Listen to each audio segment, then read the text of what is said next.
Hello दोस्तों, welcome to 24 our English.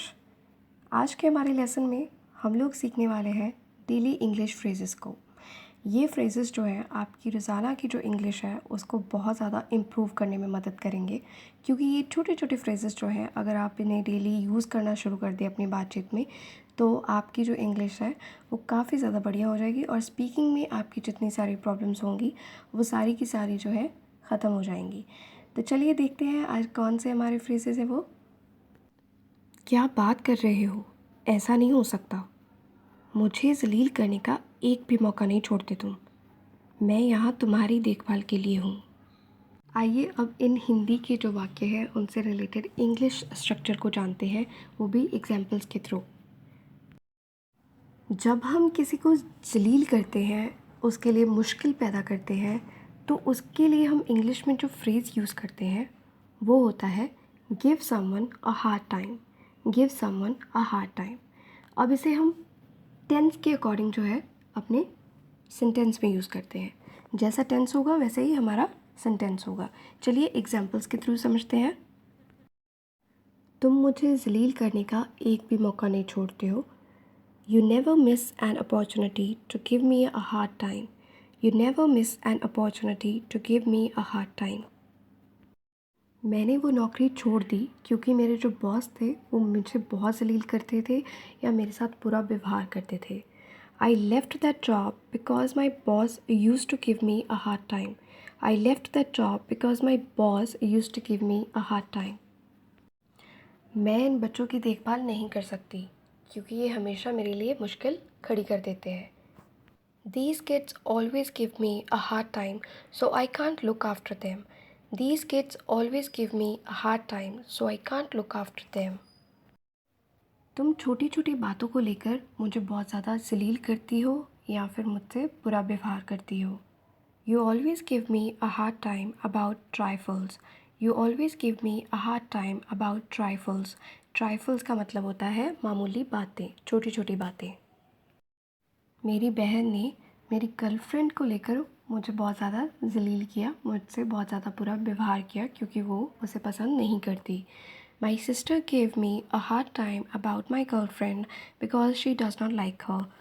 My sister gave me a hard time about my girlfriend because she does not like her. जब हम किसी की बात सुनकर ये कहते हैं क्या बात कर रहे हो, ऐसा कैसे हो सकता है, यानी आप सामने वाले को ये कह रहे हो कि ये बात जो है सच्ची नहीं हो सकती, आपने एक्सपेक्ट नहीं की थी, मतलब ये बात आपके लिए अनबिलीवेबल है, इसीलिए आप शॉक्ड हो। तब हम इंग्लिश में यूज़ करते हैं you have got to be kidding या फिर you have got to be kidding me. ये फ्रेज़ है ऐसा कैसे हो सकता है, यानी ऐसा नहीं हो सकता। चलिए अब एग्जाम्पल्स के थ्रू समझते हैं। तुम मुझे अपनी स्कूटर देना चाहते हो, ऐसा कैसे हो सकता है, मतलब ये नहीं हो सकता, तुम मजाक कर रहे हो। You want to give me your scooter? You have got to be kidding me. You want to give me your scooter? You have got to be kidding. ऐसा कैसे हो सकता है, वो इतनी बीमार कैसे हो सकती है। You have got to be kidding me.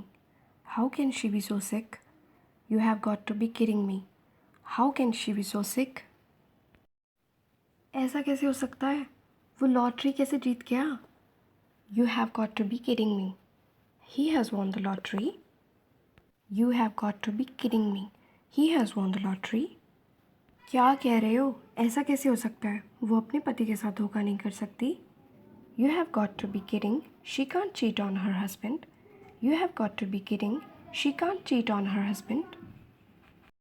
ऐसा नहीं हो सकता, वो बड़ा घर नहीं खरीद सकता। You have got to be kidding me. He can't buy a big house. You have got to be kidding me. He can't buy a big house.